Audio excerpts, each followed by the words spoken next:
नहमदुहु व नुसल्ली व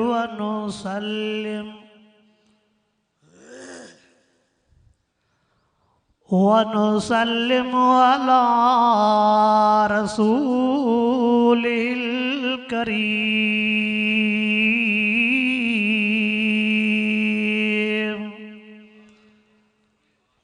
अम्मा बादु फ़अऊज़ु बिल्लाहि मिनश शैतानिर रजीम।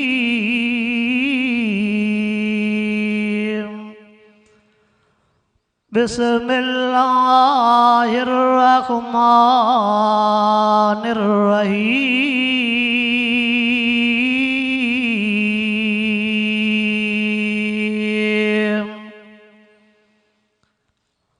फ़बश्शरनाहु बिग़ुलामिन हलीम।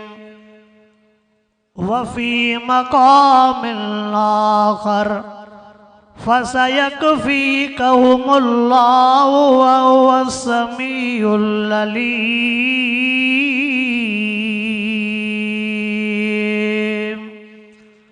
वफ़ी मक़ामिल आख़र इन्ना नहनु नज़्ज़लना ज़िक्र व इन्ना लहू लहाफ़िज़ून।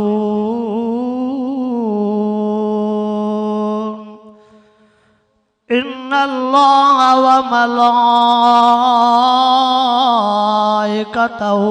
युसल्लूना अलन नबिय्य या अय्युहल्लज़ीना आमनू सल्लू अलैहि व सल्लिमू तस्लीमा।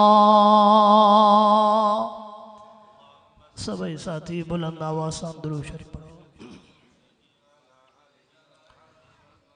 अल्लाहुम्मा सल्लि अला सय्यिदना व मौलाना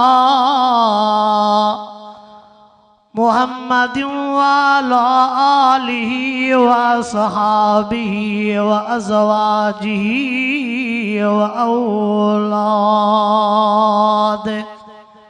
व औलादिहि व अहलि बैतिहि अजमईन। बस क्यों शुक्रा ओ नड़ा करियो वाजिबुल एहतराम गोठ बर्थ है गिरदो नवाजा दोस्तों मुसलमान भाईरो रब करीम जा किरोड़े करम अरबहा एहसान जंहिं तव्हां असांखे 11 ज़ुल्हज जे तारीख़ ते इन इदारे जे तरफ़ खां 70 सालाना कॉन्फ्रेंस में रब पाक घुराए करे कुरान पाक जो दीदार भी नसीब करायो आहे ऐं कुरान पाक जे ॻाल्हियुनि जे ॿुधण ऐं ॿुधाइण जी तौफ़ीक़ अता फरमाई आहे। गर्मी तमाम शिद्दत सां आहे। तमाम मुजाहिदन के सलाम आहे। एडी सख्त गर्मी जे मौसम में इन अल्लाह जे घर में वेही करे अल्लाह जे कुरान पाक के ॿुधो आहे। शिल रब साईं समूरन जी हाज़ुरी के क़बूल ऐं मंजूर फरमाए। ज़ुल्हज महीने में सजी दुनिया में मुवाहिद आज़म हज़रत इब्राहीम खलीलुल्लाह जे उन्हनि इम्तिहाननि उन्हनि क़ुर्बाननि के बयान कियो वेंदो आहे। ज़ुल्हज महीने में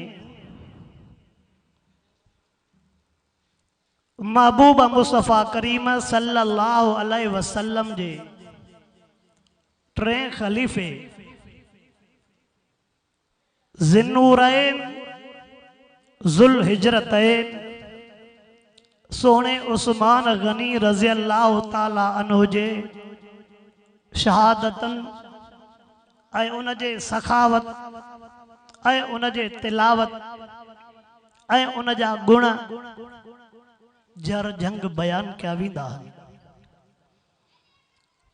ज़ुल्हज 10 तारीख़ ते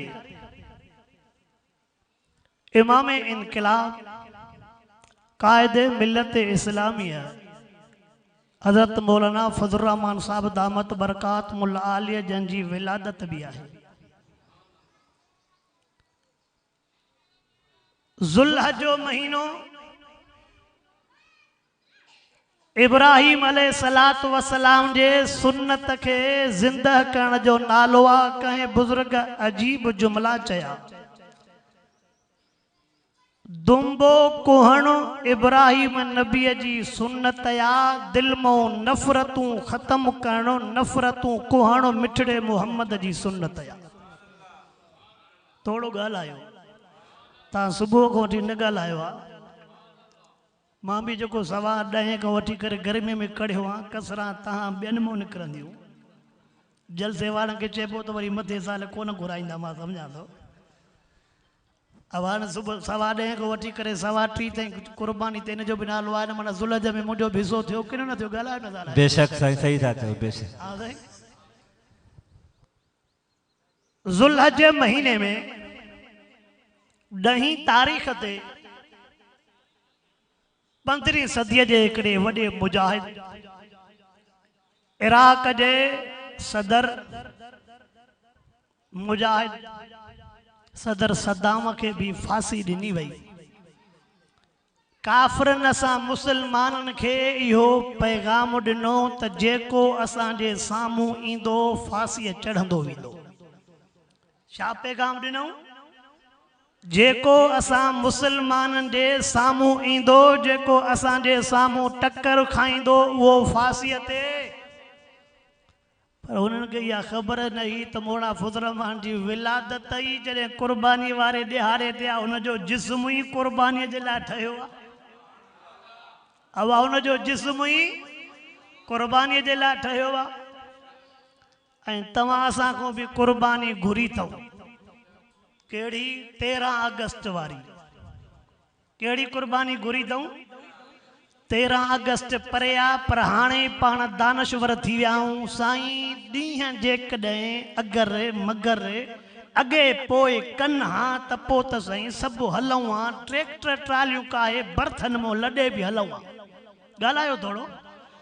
जेकर न सलाह कना थोड़नि ॾींहंनि जे हिसाब सां पोइ त साईं हितां ट्रैक्टर ट्रालियूं नंढा वॾा ॾींहं सही न रखियूं ॾिसूं था। अच्छा मौलाना फज़लुर रहमान हिते अचे हा तव्हां को पुछा करे त ॾींहुं कहिड़ो सही आहे पोइ हलूं। ईअं वाह। इस्लामी महीननि जी शुरूआत मुहर्रमुल हराम सां। छा सां? पहिरें ॾींहं ते कुर्बानी। अब पहिरीं मुहर्रम माना सोणे उमर जी कुर्बानी आहे न। इस्लामी महीननि जी शुरूआत मुहर्रमुल हराम सां। उहो बि कुर्बानीअ वारो महीनो। इस्लामी महीननि जी पुॼाणी ज़ुल्हज ते उहा बि। ऐं मां वाइज़नि में चवंदो रहंदो आहे ऐं ॿुधंदा रहंदा हो त अल्लाह जी हिकमत ही जो दुम्बो कुसिजी वियो हज़रत इस्माइल सोणो बची वियो। पर जेकॾहिं हज़रत इस्माइल अलैहिस्सलातु वस्सलाम कुसिजी वञे हा त पोइ इंसान कोहण सुन्नत थी पवे हा। पोइ तव्हां बर्थन में ज़ुल्हज में हिकिड़ो बि पोढ़ो नज़र न अचेव। छोरा सभु कोहन। ॻाल्हायो नथा? नथा ॻाल्हायो? अवा जॾहिं माण्हू कोहण सुन्नत थी पवे हा। हाणे जेकॾहिं पुछा कंदे सभा कुर्बानी कई साईं मज़ो न हो ज़मीन वतीअ में 4 जरेब न ॻाल्हाईंदो वञी मूंसां छा कयां? साहिब साहब इजाज़त आहे? मां इन करे हिकिड़ो विहारियो आहे पाण सां। ज़मीन वतीअ में 4 जरेब बस ईअं सज में हुई। पोइ ॼण गुंजाइश घटि बची आहे। छा 4 जरेब जी गुंजाइश हुई बाक़ी उन्हनि मां 10 कुर्बानीअ जी गुंजाइश न हुई। बस त कयो छोरा। अब एडो को वेद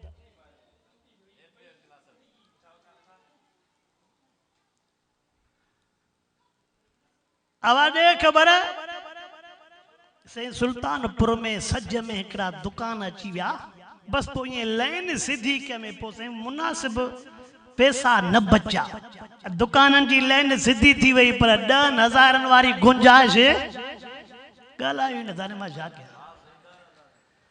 अवा कुर्बानी जी दे खबर से जानवर पालिया में 15-20 लखन में अल्हम्दुलिल्लाह व्या पति कई सही न बचा न अच्छा 15-20 लख भी आए पर तोड़े 10,000 कुर्बानी जा पो मां तोखो तो पुछा के आइन लफ्ज़ भेड़ा वारा दुखिया जॾहिं 10,000 कुर्बानी वारा नथा कढी सघूं तो पो लख डाज जे लाइ धीअ जे लाइ रखंदासीं इन सूर खां पढ़ायूं ई नथा ॿ टे जुमला चवां मां न नाराज़ बि न थींदव अवा 10,000 जेकॾहिं कुर्बानीअ जा नथा रखी सघूं तो पो सच बुधाए असां वरी 50-60,000 न्याणीअ जे लाइ रखंदासीं त ॾाज ॾींदासीं चवंदो आलम सच चवनि था इंशाअल्लाह छड़ो मथे साल घर के सिधो कयां आवा मथे साल घर के सिधो कयां वाड़े जी भी आहे नियत वाड़ो भी हिकिड़ो कढी वठां दुकान भी चवां तो पोयों जे लाइ छोकरनि खे करे ॾियां पो ॾिसंदुमि इहा हिन वारी सलाह के 35 साल थी विया मुनो मथो अशो थी वियो बाक़ी चौथों हिस्सो रहियो आहे अलाए कॾहिं सलाह पूरी थींदी धीअ जी शादी थींदी हा बाबा साईं हिन जी सलाह अलाए कॾहिं पूरी थींदी जो न्याणीअ जी बाक़ी मोमिन पकाऊं ईद जे ॾींहुं 7 बजे सिप पेरीअ में न पातासीं त असांजे ॾंड ॾिसजो आवा मोमिन पक्का हूं अगर मूं वटि एमएनए हा बाबा एमएनए भी का ताकत आ न हिकिड़े एमएनए साहब जो अचण थियो ईद खां अॻु में उन एमएनए साहब पुछा कई त सही ईद ज़ुल्हज जी कहिड़ी तारीख़ ते थींदी आहे छा एमएनए पुछा थो करे त ज़ुल्हज वारी ईद कहिड़ी तारीख़ ते थींदी आहे पोइ छा थो सम्झे जिन खे ईद 10 जी ख़बर न आहे पोइ पाण खे पटकावी न ॻाल्हाईंदा अवा ईअं न पर जेकॾहिं हाणे सेप्टेम्बर में इलेक्शन थियणी आहे बलदियाती उहा इलेक्शन थींदी तव्हांखे पंहिंजा बुज़ुर्ग बि ॿुधाईंदा इलेक्शन थियणी आहे पर उन खां अॻु में जेकॾहिं पंहिंजे ॾुखनि सूरनि में अची पहुता पंहिंजे पड़ ॾाॾे जी तज़ियत करण बि आया जंहिंजी क़बर बि ड्रही वई हॾा बि ॻरी विया क़बर बि ड्रही वई ख़बर न आहे त ॾाॾो अलाए नानो अलाए हिन ॻोठ जी ख़बर आहे अलाए हुन ॻोठ जी ख़बर आहे पोइ जो अचे दुआ जे लाइ छा चवंदासीं बसि यार वरी बि त आयो न लख थोरा न था ॻाल्हायो छा चवंदा आहियूं साईं वरी बि त छा बसि अथसि आयो न लख थोरा न अचे हा त असां छा कयूं सां अहिड़े ज़िंदगी तुंहिंजे दिलि खे सलाम अहिड़े ज़िंदगी तुंहिंजे दिलि खे हाले शरीर जे भरसा मां वाहे त छा कयां कुझु परे हुजो आहे त पोइ मिड़े 2 ॻाल्हियूं थोरियूं खोले कयूं अवा ईअं पोइ खणी मां हेॾे उत्तर मुंहुं न कयां छा भला खणी मां हेॾे उत्तर मुंहुं न कयां मुर्शिदनि वारे पासे पोइ ॾखिणो तव्हां असां लौड मुंहिंजा बाबा साईं असां तव्हांजा सॼण आहियूं तव्हांजा ख़ैर ख़्वाह आहियूं अल्लाह साईं ये कुर्बानन जा किस्सा हिन कुरान पाक में शो बुधाया ऐं महबूब के हुक्म थियो अल्लाहु अकबर रब करीम महबूब मुस्तफा करीम सल्लल्लाहु अलैहि वसल्लम जन के फरमायो वतबे मिल्लत इब्राहीम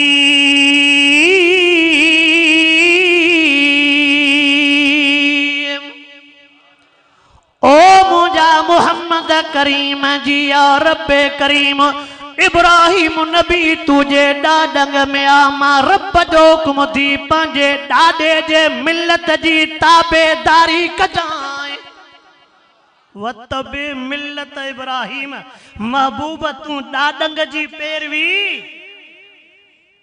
पाण वटि छोरो जेकॾहिं डिघो हूंदो त ॾाॾगो छा चवंदो नानक ते आ नाना से पछाड़ीअ ताईं न सुधरियो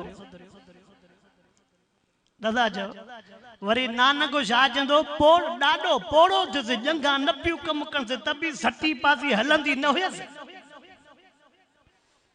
हुज़ूर अनवर अलैहिस्सलातु वस्सलाम के रब करीम फरमायो ओ मुंहिंजा महबूब पंहिंजे ॾाॾे इब्राहीमी मिलत जी ताबेदारी कजाए माना जी इब्राहीम नबी जे मथों इम्तिहान आया तो मुहम्मद करीम ते भी इम्तिहान आईंदा वइज़ बितला इब्राहीम रब्बु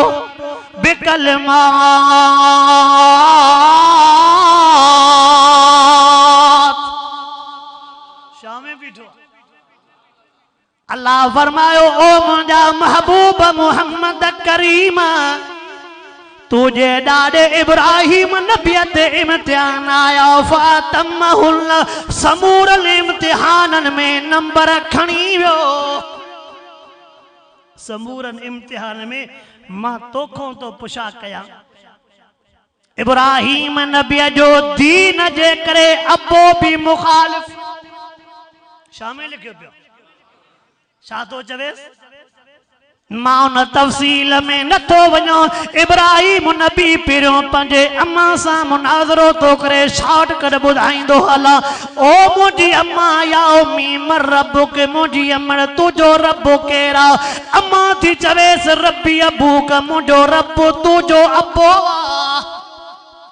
इब्राहीम मुंहिंजो रब तुंहिंजो मुवाहिद के जेसनी दलील सा मुतमइन न कंदे ये ठगी बाज़ीअ सा तुझे ओसे पासे खोड़ आहिनि जेके असांखे वेठा था गारियूं ॾियनि न था ॻाल्हायो अवाई तुझे ओसे पासे खोड़ आहिनि जेके वेठा था भितर पर इहा भी ख़बर न हूंदनि त सावण सियारे में 3 भितर पोयों कीअं हलाइबा न था ॻाल्हायो मां छा कयां आवाज़ पाण के इहा भी खबर न होंदी त भितर शरीयत में हलाइबा इहा भी खबर न होंदी त सजे हथ सां छा करणो आ खबे हथ सां छा करणो आ हिकड़ी ॻाल्हि ॿुधी छॾजांइ जेकॾहिं मुंहिंजे अंदर में क़ुरान हूंदो त ज़ुबान ते भी क़ुरान हूंदो अंदर में गारियूं ऐं गंद हूंदो त ज़ुबान ते भी पर मां हीअं चवंदो आहियां हिसाब कबो जेरन सां असां जेरा वेठा हूं न असांजे वॾनि मोलनि सां छा जा हिसाब छा बा थोड़ो मुंहिंजे लफ़्ज़नि खे सम्झे थो न ईअं न मां भी तुझे लोॾे खे सम्झां थो अवा दुनिया में छा चए बाबा फलाणो मरी वियो आहे बसि हाणे उन जो ज़िक्र पर ज़िक्र उहो छॾींदो जेको हलाली हुजे न लफ़्ज़ ॾुखिया हा वा मोलन ते रहम उहो कंदो जेको हलाली हुजे पर जेकॾहिं मोलन जे मथां को गार गंद करे मोलन के घटि वधि ॻाल्हाए पोइ पाण सम्झजाए हलाली न कंदो पोइ ॿियो लफ़्ज़ तूं पंहिंजो फ़ैसिलो पाण कजाए केॾो भी को ॾोही हूंदो आहे न चोर धाड़ेल मोए खां पोइ चवंदा हुआसीं अवा बसि हाणे पंहिंजे रब ॾे वियो आहे रब ॼाणे मानो ॼाणे ईअं पर असां वारा हमरा नशे वारा अलाए ख़बर न आहे अलाए नशो आहे अलाए छा आहे उन्हनि खे ॻाल्हाइनि था जिन जी ज़िंदगी हिन क़ुरान जे मुताबिक़ गुज़री आहे उन्हनि ज़ालिमनि खे मौलाना अनवर कश्मीरी रहमतुल्लाह अलैह जे इल्म जी कहिड़ी ख़बर आहे मौलाना अशरफ अली थानवी रहमतुल्लाह अलैह जे इल्म जी कहिड़ी ख़बर आहे मौलाना गंगोई रहमतुल्लाह अलैह जे इल्म जी कहिड़ी ख़बर मौलाना नानोतवी रहमतुल्लाह अलैह जे इल्म जी कहिड़ी ख़बर इल्म जी अंधे जो ॾिठल जो रस्तो न हुजे हो वञे हाले जीअं त सिधो ई उथंदे त रस्तो वठंदो साले पट वारो थियो ई अंधो कावड़जी आ सफ़ा बाहि थी आ ये मुंहुं गर्मी में अहिड़ो थियो अथव या तकरीर ते अहिड़ो थियो अथव हा जेके अंधे के ख़बर ही न हुजे त साले पट वारो रस्तो वठंदो न। पर ॿुधो अल्लाह जेको मत खसींदो आ न रब जे ते नाराज़ थींदो आ उन जे ज़बान ते आलमन जी गिला कराईंदो। इहो लफ़्ज़ ॿुधी छॾियो। अल्लाह जे ते नाराज़ थींदो आ रब करीम जे ते कावड़ कंदो आ उन जे ज़बान ते आलमन जी गिला कराईंदो आ। गिला मां तव्हां खां अञा ॿियो थो पुछा कयां। साईं मीर मोहम्मद मीरक वारा मुंहिंजा उस्ताद मोहतरम बयान कंदा आहिनि कंहिं हमरा खे चंड ते कावड़ अचे हिन बि कावड़ में चंड खे थुक हई लॻंदी या कावड़ वारी अञा हूअं थुक परे हणे परे किरे पर जेका चंड खे हणंदो सिधो या वात में या अखियुनि में अब उहा हेॾे होॾे। ओ मुसलमानो गम न कयो गणती न कयो असांजो ईमान आ असांजा वॾड़ा जेके रब राज़ी करे आ मिठड़ो मोहम्मद राज़ी करे आ उन्हनि जी जाइ जन्नत आ। उन्हनि जी जाइ इब्राहिम नबी पंहिंजे अबे सां बि मुनाज़रो कयो या बदल मता बुद माला यसमो वला युबसिरु वला युगनी अलक शैया। बाबा हिननि जे जो कढ थो लॻे हे न तुंहिंजी ॻाल्हि ॿुधनि न तोखे ॾिसनि हे न तुंहिंजी ॻाल्हि ॿुधनि न ॾिसनि न सुभाणे तुंहिंजे कंहिं फ़ाइदे में। मां हीअं चवंदो आहियां अॻिला बुत बि अंधा ॿोड़ा गूंगा हा न हाणे असां वारा सियासतदान बि अंधा ॿोड़ा गूंगा अथव। चइबो तव्हांखे मिले थो हा न नथा कयो। मां सम्झां थो बर्तन में नालियूं सोन जूं आहिनि थी सघे थो सीपे खे तव्हांजे विचों गुज़रंदो हुजे या आसरो मिलियो अथव त समूरा तव्हांखे सरकारी घर लंडन वांगुरु बिल्डिंगूं ठाहे ॾींदासीं। इहा ई प्लेट ॿिनि ॿूटिन वारो आसरो त वोट ॾिजो वरी बि प्लेट ॾींदासीं। असांखे बि ॿिनि ॿूटिन वारे प्लेट जो आसरो मिलियो त दर्द लही वेंदा। साईं भला मुर्गी बि त 400 लॻी पई आहे ॿ ॿूटियूं बि त पोइ बि हूंदियूं न रक़म में। मुंहिंजो वाह सही आहे पर अलाए ॿुधंदा अलाए न ॿुधंदा छा कयूं। हा वाह साईं। ओ मुंहिंजा सोना इब्राहिम खलीलुल्लाह दीन जे करे पंहिंजो अपो छॾियो पंहिंजी अम्मा छॾी दीन जे करे क़ुरान पाक थो चवे वआतज़िलुकुम वमा तदऊन मिन दूनिल्लाह। जदो ॻोठ बि छॾियो मां ॻोठ बि छा में लिखियो पियो ॻोठ बि छॾियईं। पर हज़रत इब्राहिम सोचो त हिननि सां मुखातिब थोरो तवजह कजांइ मुंहिंजे लफ़्ज़नि ते। असां गुलाम सरवर बि अॼु गर्मी में वेठो आहे परे परे थोरो तवजह कर जेके मां लफ़्ज़ चवण थो चाहियां। इब्राहिम नबी सोचो त हिननि अंधनि ॿोड़नि गूंगनि सां ॻाल्हाइण जो फ़ाइदो न आहे छो न हिननि जे वॾनि जे गिचीअ में हथ विझां। सम्झो था छा छो न हिननि जे वॾनि जंहिंजे चवण ते नचनि था जंहिंजे आॾो झुका पिया आहिनि सिधो उन जे गिचीअ में हथ विझां त मन कुझु तल्लाह लाकी दल्लास नामकुम बादन तुवल्लू मुदबिरीन।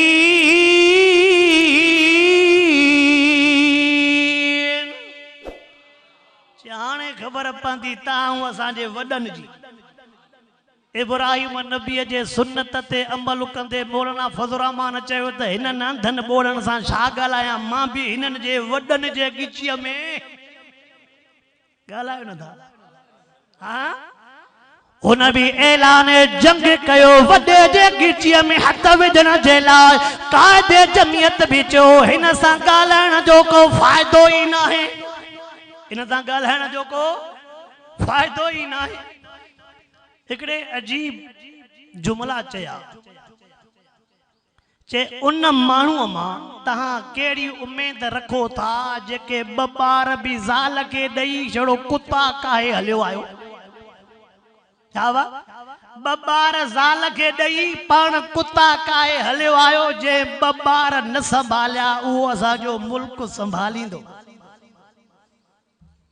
असां के भी पीरियों असां दे शोरन के भी डाढा आसरा होया त असां जा कम थींदा नया बनेगा पाकिस्तान हाने नया त जेको ठयो पुराणो भी वने थो अवा नया तो मोना मोहम्मद ईसा समय साहब जो अगर मिसाल बुधो हमरा माओ के वठियो मानस चुस्तो के हितरे पुत्र न मिलंदो पीर ते हलऊं था तुम्बुलन जे कढ लगंदो आन वाह बिन जे तो के बार न थींदो माओ सा गडजी वयो उते रश में मानस गुम थी वस अची रोनो ए मुजा रब मुके पंहिंजी न दे त न दे बाबा जी त मोटाए दे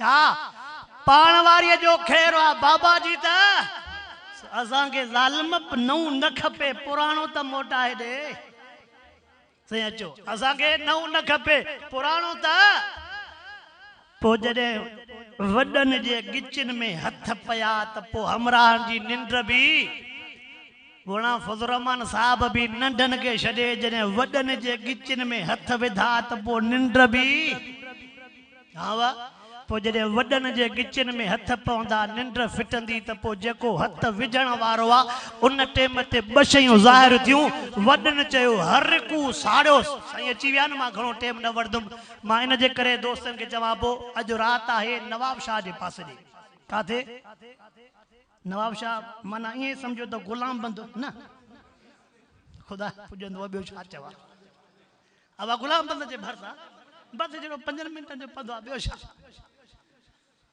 पो हुनन छा चयो मां तफसील दे न तो वना छोड़ो इशारा तो क्या चयो हर को हिन असां जे वडन जे गिचन में हथ विधान साड़ियोस हिनन भी चयो त बाबा तहां मुल्ला सरकारी मुल्ला खरीद करे मौलाना के साड़ियो क्या सरकारी मुल्ला खरीद करे मौलाना के साड़ियो चो न हो साड़े सघिया न हे साड़े सघिया न हो साड़े सघिया न हे इंशाअल्लाह असां के यकीन आ जिए आखिरी सोब अल्लाह हजरत इब्राहिम खलीलुल्लाह के दी जी आखिरी सोब अल्लाह हजरत इब्राहिम खलीलुल्लाह के दी 10 ज़ुल्हज ते हिन धरती ते कदम रखंदड़ आखिरी सोब अल्लाह मौलाना फजलुर रहमान के दी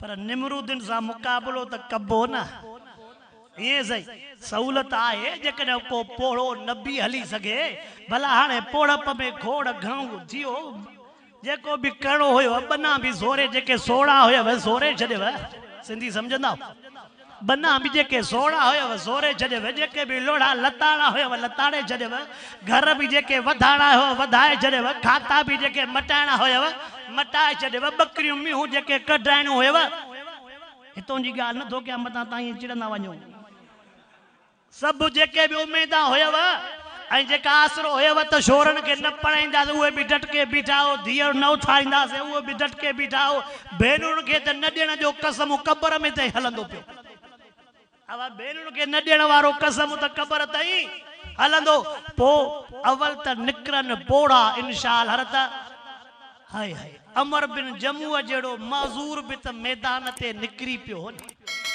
अब मैदान ते इंशाअल्लाह जी उन टेम ते नंढा वडा बेदान ते निकता हा तीए 13 अगस्त ते इंशाअल्लाह 24 अगस्त आजादी जो दिहाड़ो आ त असां जी 13 अगस्त 24 जी रात या चो तो आजादी जी साबित थींदी आजादी जी साबित ऐं उम्मीद आहे त अल्लाह हिनन आलमन जे हिक हिक विख हिक हिक कौल हिन जे जिंदगी में इल्म उम्र में रब सही बरकतूं नसीब फरमाइंदो जेको कुछ मां चयो रब सही मुखे भी अमल करण जी तौफीक अता फरमाए जेकॾहिं सलाई चाचड़न जो को हितरे वेठो आवा उते सुभाणे एड़ो हशर कयो त पो अॼु ई असांजा हथ मथे अथव को आहे त कोन नी ईअं नी हलो ठीकु आहे भला पोइ फोन ते पुछा था कयूं